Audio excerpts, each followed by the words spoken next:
Hello दोस्तों, राधे राधे। कैसे हो आप सब? उम्मीद करते हैं अच्छे होंगे। कैसे चल रही है आप सबकी तैयारी? कमेंट के माध्यम से आप हमें बता सकते हैं कि आपकी तैयारी कैसी चल रही है। अपना चल रहा है कार्ल मार्क्स थिंकर, उसके पीवाईक्यू कर चुके हैं, सॉरी डिटेल कर चुके हैं। आज उसके एमसीक्यू लेके आए हैं।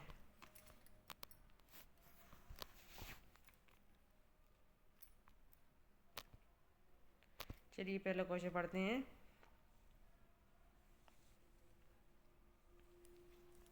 कार्ल मार्क्स का जन्म कहाँ हुआ है? कार्ल मार्क्स का जन्म कहाँ हुआ है? फ्रांस, इंग्लैंड, जर्मनी या रूस? कहाँ हुआ है ये? जर्मनी की। लेकिन राष्ट्रीयता कहीं की भी प्राप्त नहीं है। अगर एग्जाम में आया था कि कार्ल मार्क्स को राष्ट्रीयता कहाँ की प्राप्त हो, तो जर्मनी लगा के नहीं आना है, क्योंकि जर्मनी उसका आंसर नहीं। उसका जन्म बर्थ जरूर हुआ जर्मनी में, लेकिन राष्ट्रीयता जर्मनी की नहीं है, क्योंकि वो एक जगह कहीं रहा ही नहीं, कहीं यहाँ कहीं वहाँ, इसलिए उसको राष्ट्रीयता कहीं की नहीं है। ठीक। कार्ल मार्क्स की प्रमुख पुस्तकें कौन सी हैं?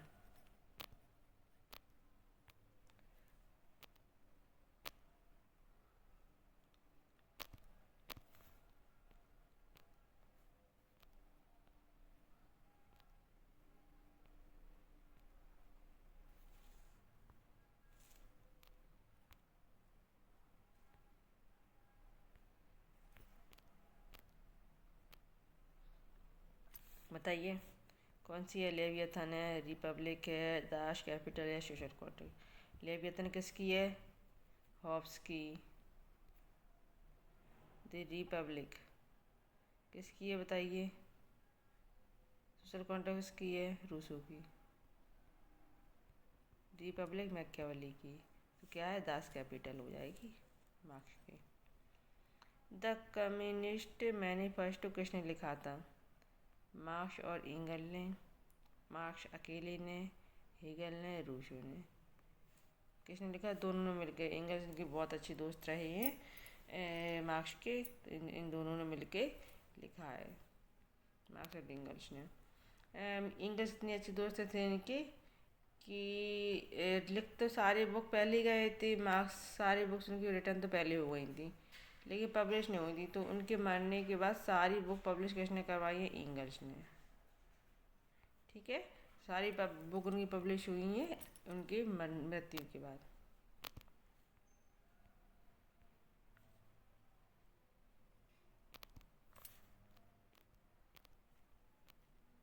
नेक्स्ट क्वेश्चन है, मार्क्स का ऐतिहासिक भौतिकवाद किस पर आधार है? हिस्ट्रिकल मेटेरियलिज्म किस पर आधारित है? धार्मिक, आर्थिक, नैतिक या आध्यात्मिक? आर्थिक आधार पर, इकोनॉमिक आधार पर है। कल बताया था मैंने, इकोनॉमिक बेस। वर्ग संघर्ष किसके बीच होता है? बताइए, जो वर्ग संघर्ष का सिद्धांत है दिया है मार्क्स ने, वो किस किस के बीच होता है? किसान और कृषक के, अशासक के बीच, पूंजीपति और मजदूर के बीच, राजा और प्रजा के बीच, शिक्षक और विद्यार्थी। तो किसान और प्रशासक आ जाए तो इसका माओ हो जाता है। क्या हो जाता है? माओ। इसका माओ थिंकर। राजा प्रजा हो जाता है तो उसका हॉब्स हो जाता है। शिक्षक विद्यार्थी किसी ने नहीं दिया है, तो इसका पूंजीपति और मजदूर है। पूंजीपति और प्रोलेटारिएट और बुर्जुआ वर्ग। Next question,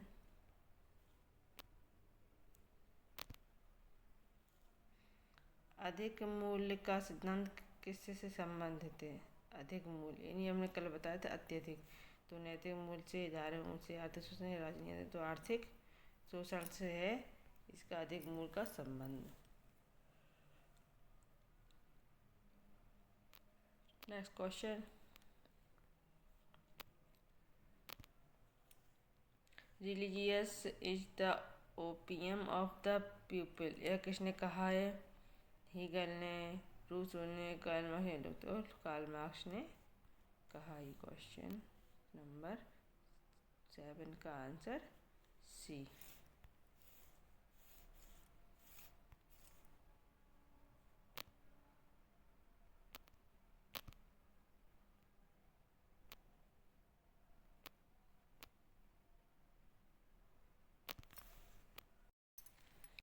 question number next है, मार्क्स के अनुसार समाज का आधार क्या है? यानी मार्क्स के अनुसार समाज का आधार क्या है? अधिसंरचना है, सुपर स्ट्रक्चर, धार्मिक विश्वास, आर्थिक उत्पादन प्रणाली या राजनीतिक व्यवस्था। मार्क्स के अनुसार समाज का आधार, समाज का बेस क्या है? आर्थिक उत्पादन प्रणाली, यानी बता देते हैं इकोनॉमिक्स बेस, तो आर्थिक उत्पादन प्रणाली। नेक्स्ट है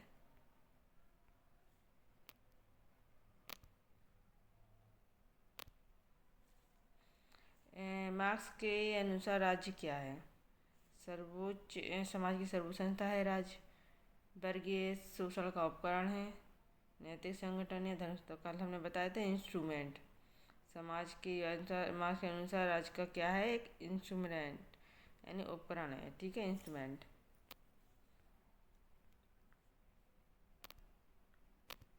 नेक्स्ट क्वेश्चन है withering away of the state का अर्थ क्या है? राज्य और सरकार मजबूत होगी, राज्य समाप्त हो जाएगा, राज्य का क्षेत्र बढ़ेगा, राज्य का राज्य का साज्य समाप्त हो जाएगा। जब वर्ग संघर्ष में वो मजदूर वर्ग एक हो जाएंगे और अपने अपने अधिकार के लिए लड़ेंगे तो उनका अनुसार पूंजीपति समाप्त हो जाएगा, तो राज्य भी खत्म।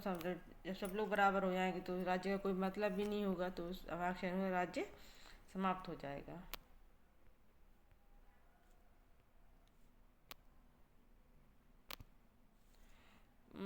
प्रोलेटेरियल का अर्थ क्या है? शासक वर्ग, मजदूर वर्ग, पूंजीपति वर्ग और धर्म वर्ग। प्रोलेटेरियल का अर्थ है मजदूर वर्ग।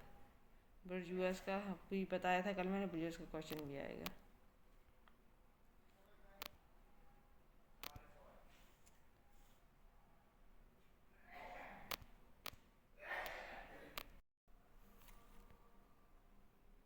बुर्जुआस का अर्थ क्या है? किसान, मजदूर, पूंजीपति वर्ग और राज्य अधिकारी वर्ग। तो क्या है? पूंजीपति। बुर्जुआस का पूंजीपति, प्रोलेटेरियल का क्या है? मजदूर वर्ग। नेक्स्ट क्वेश्चन है मार्क्सवाद को और किस नाम से जाना जाता है? आदर्श समाजवाद, यूटोपियन समाजवाद, वैज्ञानिक समाजवाद या व्यवहारिक समाजवाद। तो मार्क्सवाद को वैज्ञानिक समाजवाद कहा जाता है। यूटोपियन समाजवाद इसी में है लेकिन ये अलग है, आदर्श समाजवाद भी अलग है, ठीक है। यूटोपियन समाजवाद वो होता है जो कल्पनावादी समाजवादी होते हैं, जो कल्पना करते हैं, आज जो होता नहीं है उसकी कल्पना करते हैं, वो यूटोपियन माने जाते हैं।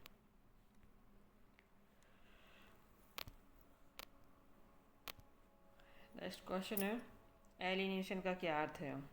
श्रमिक का अपने श्रम से अलग आओ, राज्य का विनाश, पूंजी का संचय या मजदूरों की एकता। तो श्रमिक होता है, कल बताया था एलिगेशन 4 प्रकार से होता है, कल बताया था 1 2 3 4 4 प्रकार से एलिगेशन बताया था मैंने। तो श्रमिक अपने आप से, अपने वर्ग से, अपने साथ करने वाले लोगों से, अपनी प्रक्रिया चल रही प्रोसेस कैसे प्रकार से नफरत अलग हो जाता है, अलगाववाद की स्थिति हो जाती है। तो ये क्या है? Option number A.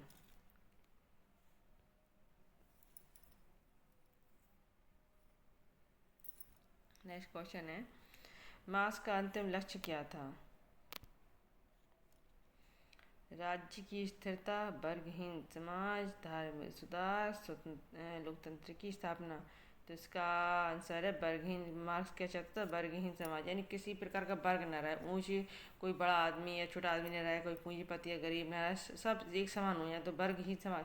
जब सब लोग समान हो जाएंगे, सब लोग अपना अपना काम करेंगे, तो वर्गहीन तो समाज की कोई ज़रूरत नहीं, वर्गहीन समाज की ज़रूरत नहीं होगी। तो वो वर्ग ऐसे समाज, ऐसे राज्य का समाप्त करना चाहता है जिसमें 2 क्लासेस हों, समानता चाहता था वो।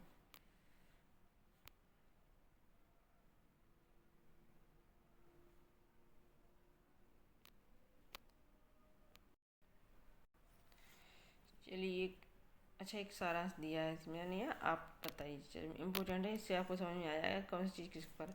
यदि कार्ल मार्क्स की विचारधारा कैसी मानी गई है? वैज्ञानिक समाजवाद, ठीक है। समाज का विकास किससे होता है? आर्थिक सुधार से होता है। राज्य क्या है? वर्गीय शोषण का उपकरण। राज्य क्या है? एक जो वर्ग है, पूंजीपति वर्ग किसका शोषण करती है? मजदूर वर्ग का शोषण करती है। अंतिम लक्ष्य क्या है? वर्गीय समाज की स्थापना। और प्रमुख ग्रंथ का दास कैपिटल, कम्युनिस्ट मैनिफेस्टो, जो इम्पोर्टेंट ग्रंथ है कार्ल मार्क्स के। तो जी थोड़ा रिवाइज के लिए है, कार्ल मार्क्स का परिजीवन का विचारधारा कैसी है, उसका समाज कैसा है, उसका राज्य क्या है, अंतिम लक्ष्य क्या है, उसका प्रमुख ग्रंथ क्या है, ये है। चलिए चलते हैं क्वेश्चन। कितने क्वेश्चन लाए थे हम? 15। बताइए आपके 15 में से कितने सही हुए हैं?